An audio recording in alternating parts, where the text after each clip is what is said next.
इस वक्त धरती का सबसे बड़ा और घना जंगल अमेज़न ही है और इस जंगल की स्थिति आज भी ऐसी है जैसे कई हजार साल वर्ष पहले दुनिया भर के जंगलों की हुआ करती थी।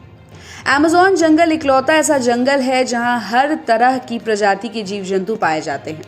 इसके अलावा कई लोगों का तो ये तक मानना है कि इस जंगल की गहराई में आज भी डायनासोर जैसी लुप्त हो चुकी प्रजातियां जिंदा हो सकती है।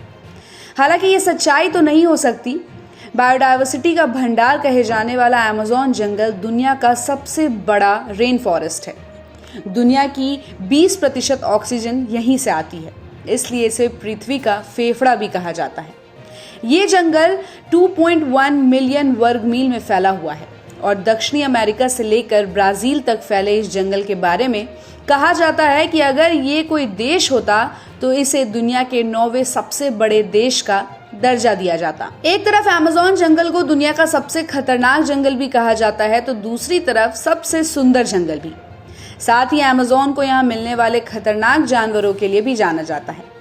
इस जंगल को लेकर सारी रोचक बातों के अलावा ये स्वर्ग जैसा खूबसूरत जंगल संभावित रूप से 10 लाख से ज्यादा स्वदेशी लोगों का घर भी है। जो जनजातियां वर्षावन में मौजूद प्राकृतिक संसाधनों पर निर्भर रहकर स्थायी रूप से अपना जीवन जीते हैं, जैसे कि उनके पूर्वज हजारों सालों से करते आए हैं। लेकिन यहाँ रह रही जनजातियों को लेकर सबसे बड़ा सवाल ये उठता है कि ये लोग अमेज़न में कैसे रह रहे हैं। उन लोगों की जीवन शैली हमारी जीवन शैली से कैसे अलग है और वो अपने आसपास से तेजी से विकसित होती दुनिया से किस तरह प्रभावित हैं।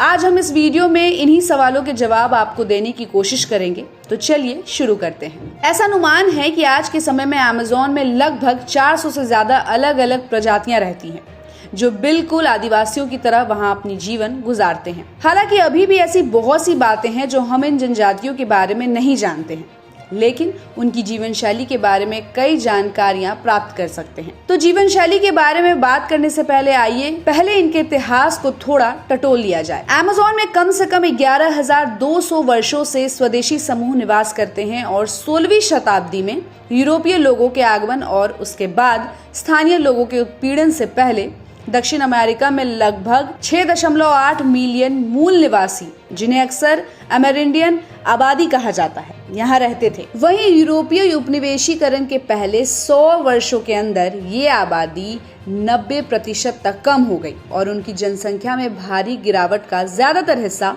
बीमारियों की वजह से खत्म हो गया। लेकिन आज जो जनजातियां वहां रह रही हैं, उन्हें सिर्फ बीमारी से नहीं बल्कि जंगल के वैध और अवैध दोहन से होने वाली समस्याओं से भी डरना पड़ रहा है, जैसे नशीली दवाओं की तस्करी, लकड़ी काटना, रबड़ निकालना, खनन, पशुपालन और अन्य वनों की कटाई का मतलब है, जिसके चलते लोगों पर अपनी जमीनों को बचाने का दबाव बढ़ रहा है, जो लंबे समय से उनका घर ही रहा है। हाल ही में अमेज़न के जंगलों में लगी आग से प्रभावित होने वालों में मूल निवासी जनजातियां सबसे आगे हैं, जिसने उनकी जमीनों और आजीविका को तबाह कर दिया। आज अधिकांश मूल अमेज़ोनियन जंगल के संरक्षित क्षेत्रों में रहते हैं, जिन्हें स्वदेशी भूमि के रूप में जाना जाता है।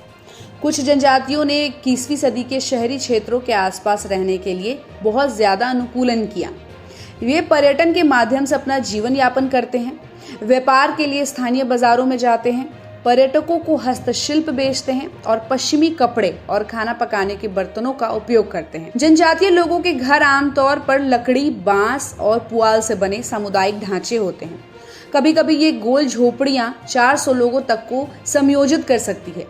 कृषि और शिकार करना अभी भी महत्वपूर्ण कौशल है, जिन्हें बच्चों को कम उम्र से ही सिखाया जाता है। कैपिबारा, टैपिर, मगरमच्छ, बंदर, हिरण, मछली और कछुए सभी उचित शिकार हैं और इनका शिकार ब्लोगन, जहर वाले तीर, भाले, जाल और हाल ही में बंदूकों से किया जाता है। स्थानीय समुदायों में पुरुषों और महिलाओं की भूमिका अलग अलग होती है। पुरुषों की पारंपरिक शिकारी और संग्रहकर्ता भूमिकाएं होती है, जबकि महिलाएं घर चलाती है, फसल उगाती है, बच्चों की देखभाल करती है और खाना बनाती है। मछली पकड़ना एक ऐसी चीज है जिसमें पूरा परिवार योगदान देता है। वहीं हर जनजाति में पहनावा अलग अलग होता है।